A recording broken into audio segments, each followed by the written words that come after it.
Ce garçon est sapeur-pompier volontaire et un jour vous avez eu une idée géniale. Racontez-moi ce qui s'est passé.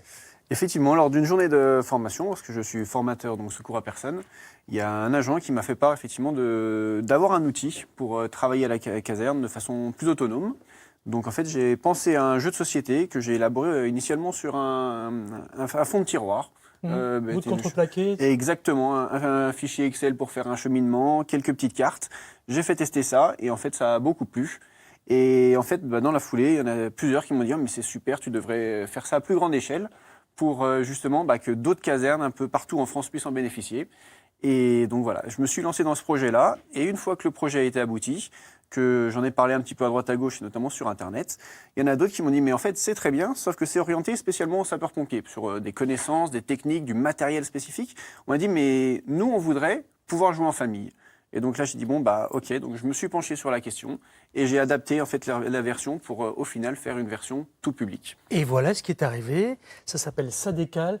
Ça décale parce que c'est l'expression des sapeurs-pompiers, c'est ça ? Exactement, c'est pour ça. Ça, c'est la version vraiment sapeur-pompier et la future version aura un autre nom, mais le plateau sera le même et le visuel sera sensiblement le même Mais également. l'ambition est toujours la même. Exactement. L'ambition, c'est d'essayer de nous sauver finalement. C'est un jeu pour apprendre le secourisme. Parce que, bon, alors on a une kiné sur ce plateau, j'imagine que vous avez quand même quelques règles de secourisme, forcément, étant passé par des études de médecine. Betty, vous connaissez un petit peu le secourisme ou pas du tout ? Pas du tout. Voilà, bienvenue au club. Moi je dis toujours, je vais faire des formations, puis on le dit jusqu'au moment où il se passe un repas de famille et un truc incroyable, et on se dit, merde, je ne l'ai pas fait, j'aurais dû le faire. Là, on peut le faire en famille en jouant. Exactement, c'est ça. Et le principe est très simple.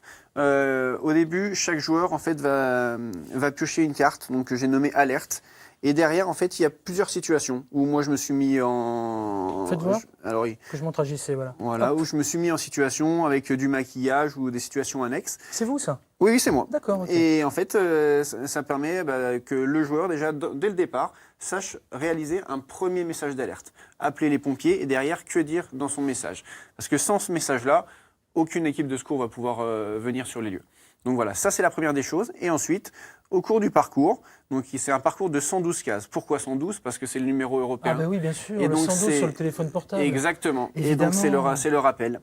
Et Évidemment. ensuite, il y aura différentes cartes. La première, il y a une carte qu'on appelle « À toi de jouer ». Donc ça, ce sera vraiment pour réaliser des techniques. Ouais. Il y a des cartes pour les connaissances, donc des questions à répondre, etc. Sur quelles questions poser si quelqu'un fait un malaise, quels sont les signes pour, par exemple, un AVC, puisque c'est quelque chose qu'on entend de plus en plus. Donc savoir reconnaître ces signes-là. Et des cartes événements qui là, sont plus, entre guillemets, pour pimenter un petit peu le jeu. C'est-à-dire de petits défis sportifs ou des petits moments de convivialité, offre une boisson soft à tes collègues ou quoi que ce soit. C'est ton anniversaire, avance de 5 cases, c'est ce que j'ai. Je vous le montre, regarde. Hop. Voilà, pour être très clair. C'est génial ça. Pour l'instant, on ne le trouve pas encore ce jeu, mais on va le trouver à partir de quand ? Alors, la version sapeur-pompier est disponible donc, depuis début juillet, donc directement vers moi. Et ensuite, donc, la version grand public sera disponible normalement, si tout se passe bien, et c'est plutôt comme ça que ça devrait se passer, courant décembre. Parce qu'en fait, j'ai beaucoup de demandes de personnes qui me disent « ça m'intéresse de l'offrir pour Noël ». J'imagine, forcément, ça parce garnisse un petit peu il y a plein de choses. les pieds de sapin. Tiens, je vous lis ça par exemple. Ton ami s'est pris les pieds dans le tapis et dans sa chute, il a une grosse déformation à la cheville et réalise la bonne conduite à tenir. Voilà, ça c'est du vécu. C'est ça, ce sont des choses qui peuvent complètement arriver chez nous. Et voilà, le but c'est de savoir quoi faire ou ne pas faire, parce qu'il y a des choses aussi en secourisme qu'il ne faut pas faire. Mais voilà, en fait, on saura à peu près réagir et pour qu'on ait quelques notions. Ça ne remplace pas une formation, oui, j'ai bien compris. Mais voilà, ça permet d'avoir quelques éléments quand même. On apprend des choses, hein. Ton amie est enceinte mais est inconsciente et réalise une PLS. La PLS, c'est la position latérale de sécurité. Voilà, et vous apprendrez la PLS en achetant pourquoi pas bientôt ce jeu. On voulait vous le montrer en avant-première parce que c'est une fierté de la région. Puis nous, on aime bien découvrir des jeunes comme ça qui ont beaucoup de talent. Et je trouve que c'est super intéressant. D'autant qu'en plus, il n'y a pas très loin de vous les éditions Bambou qu'on connaît bien, qui sont en Saône-et-Loire et qui ont fait des bandes dessinées sur les pompiers. Donc vous êtes sapeur-pompier volontaire. Dans la vraie vie, vous êtes technicien en logistique. Ça veut dire que donc vous êtes bénévole. Tout à fait, c'est ça. On est d'accord. Et les éditions Bambou cartonnent aussi avec leurs pompiers et ils vous ont aidé pour réaliser ce jeu. Tout à fait. En fait, sachant qu'ils habitent qu'ils sont dans un village juste à côté de chez moi, ça prenait tout son sens d'aller taper à leur porte en disant « Voici mon projet ». Moi, comme vous venez de le spécifier, Pascal, je suis technicien transport logistique, donc absolument pas dans le domaine de la création des jeux de société. Je dis par contre, vous savez faire des visuels, est-ce que ça vous intéresse ? Et donc voilà, c'est de là qu'a démarré notre collaboration. Et d'autant plus ce qui est intéressant pour moi, c'est qu'en fait, les personnes avec qui j'ai travaillé, à la fin donc, de la première version, m'ont dit on a pris du plaisir à travailler sur un autre support que les BD. Donc ça contente tout le monde et tant mieux.